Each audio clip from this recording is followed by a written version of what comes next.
और सीधे आपको बिहार लिए चलते हैं। पश्चिमी चंपारण से गृह मंत्री अमित शाह इस वक्त लोगों को संबोधित कर रहे हैं। सुनिए जी, नारायण प्रसाद जी, उमाकांत सिंह जी, रूपक श्रीवास्तव जी, शत्रुघ्न कुशवाहा जी, दीपक मिश्रा जी, शैलेश कुशवाहा जी, अनिल झा जी, जगन्नाथ ठाकुर जी, सरोज रंजन पटेल जी, राम सिंह जी, कुसुम देवी जी, सुनील कुमार जी, रश्मि वर्मा जी, शालिनी जी, प्रकाश राय जी, और आज जिनको जिताने की अपील करने के लिए मैं आया हूं, ऐसे हमारे मित्र, आपके सांसद और भाजपा के प्रत्याशी डॉक्टर संजय जायसवाल जी। संजय आगे आओ। संजय जायसवाल के लिए जोर से ताली बजाओ सभी लोग। भाइयों बहनों,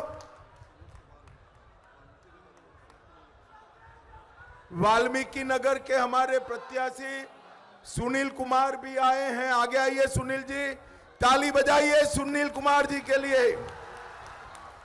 और आज यहां आए हुए प्यारे भाइयों बहनों माताओं और मेरे जिगर के टुकड़े जैसे युवा मित्रों, आप सभी को नमस्कार। भाइयों, सबसे पहले मैं इस चंपारण की क्रांति की महान भूमि को प्रणाम कर मेरी बात की शुरुआत करना चाहता हूं। यही चंपारण है जहां से हर स्वतंत्रता संग्राम को ताकत मिली।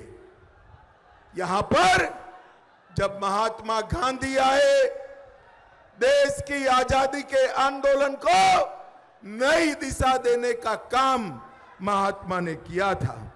मैं यहां पर कालीधाम मंदिर, मदनपुर मंदिर, परिजित्वा माता मंदिर, खुद्दा माता मंदिर, सूर्य मंदिर, ये सभी देवस्थानों को प्रणाम करता हूं। भाइयों बहनों, राजकुमार शुक्ला, गुलाबचंद गुप्त और महारानी जानकी कुंवर जी, ये तीनों महान स्वतंत्र सेनानियों को भी मैं प्रणाम करता हूं। भाइयों बहनों, जब मैं बेतिया आया हूं, 4 चरण के चुनाव हो गए हैं, कल 5वें चरण का चुनाव है। बेतिया वालों, परिणाम जानना है क्या?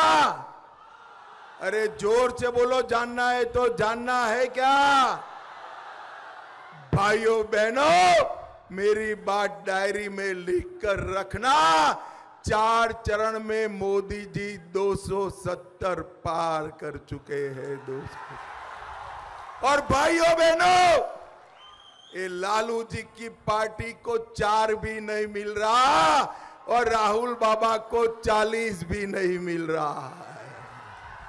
इंडी गठबंधन का सुपड़ा साफ होने वाला है।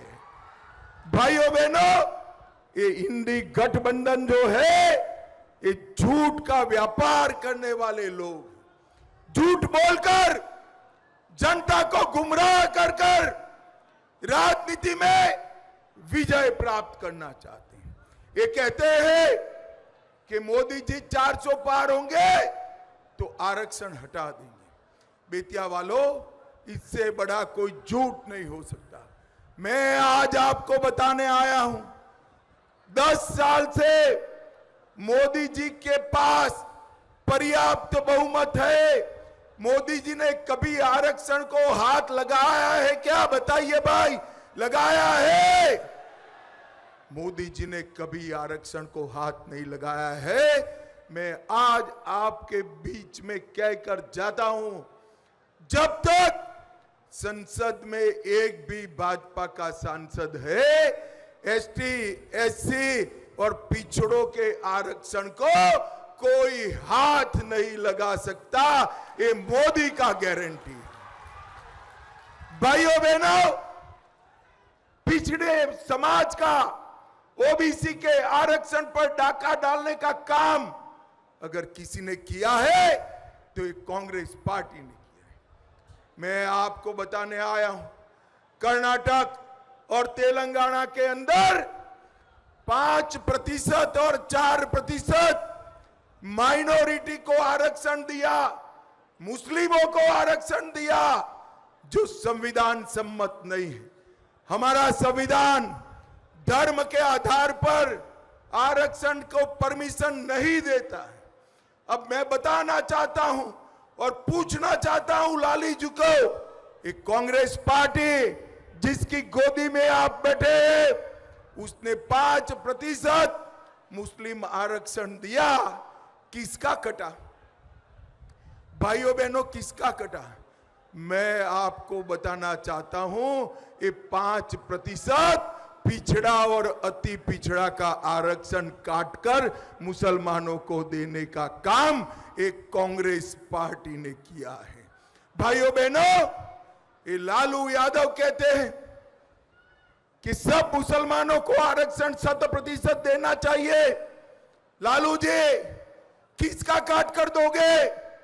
दलितों का काटोगे, आदिवासियों का काटोगे, या फिर पिछड़ा समाज का काटोगे? इसकी स्पष्टता करिए आप।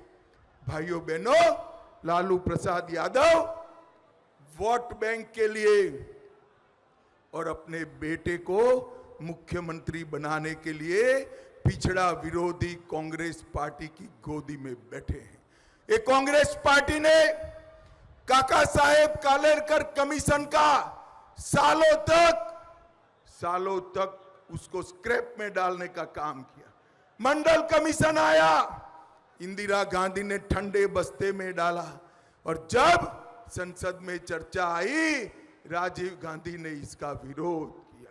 भाइयों बहनों, कांग्रेस ने हमेशा पिछड़ा विरोधी राजनीति की है, और नरेंद्र मोदी जी ने ये पिछड़ा समाज को, अति पिछड़ा समाज को संवैधानिक मान्यता देने का काम हमारे नेता, देश के प्रिय प्रधानमंत्री नरेंद्र मोदी जी ने किया है। मित्रों, नरेंद्र मोदी जी ने किया।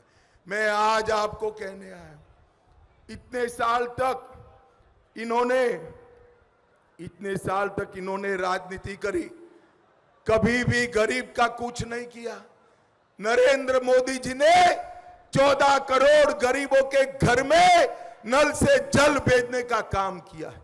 10 करोड़ से ज्यादा घरों में गैस का सिलेंडर भेजने का काम किया है। 12 करोड़ गरीबों के घर में शौचालय बनाने का काम किया है। 80 करोड़ गरीबों को प्रति माह, प्रति व्यक्ति 5 किलो अनाज मुफ्त में देने का काम हमारे नरेंद्र मोदी जी कर रहे हैं। और भाइयों बहनों, बिहार के हर गरीब को 5 लाख तक का दवाइयों का पूरा खर्चा देने का काम भी नरेंद्र मोदी कर रहे हैं। 4 करोड़ गरीबों को घर दिया, और तीसरी बार प्रधानमंत्री बना दो और 3 करोड़ गरीबों को घर मिलने वाला है। ये मोदी का गारंटी है।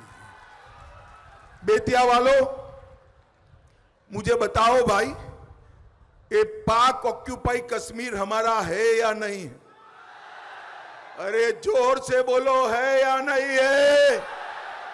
एक कांग्रेस पार्टी के नेता मणिशंकर अय्यर कहते हैं पाकिस्तान के पास एटम बम है, पाक ऑक्यूपाई कश्मीर की बात न करो। फारूक अब्दुल्ला कहते हैं, जो लालू जी के साथी है, वो कहते हैं पाकिस्तान के पास एटम बम है, आप पाक ऑक्यूपाई कश्मीर की बात न करो। बेतिया वालों, आज मैं कहकर जाता हूं, हम भारतीय जनता पार्टी के कार्यकर्ता एटम बम से नहीं डरते हैं। मेरी बात याद रखना, ये मोदी का गारंटी है कि पाक ऑक्यूपाई कश्मीर भारत का है, रहेगा, और हम इसको लेकर रहेंगे। ये खड़गे जी कहते हैं राजस्थान और बिहार वालों को कश्मीर से क्या लेन देन। अरे खड़गे साहब, आप 80 के हो गए, अभी आपको मालूम नहीं, देश को आप जानते नहीं हो। बेतिया का मेरा बच्चा बच्चा कश्मीर के लिए अपनी जान दे सकता है, जान दे सकता है। माताओं, भाइयों, बहनों, 70 साल तक इन्होंने धारा 370 को एक अनौरस बच्चे की तरह गोदी में पाल कर रखा। आपने मोदी जी को दूसरी बार प्रधानमंत्री बनाया। मोदी जी ने 5 अगस्त 2019 को धारा 370 को समाप्त कर दिया, समाप्त। और कश्मीर को हमेशा के लिए भारत के साथ जोड़ने का काम हमारे नेता नरेंद्र मोदी ने किया।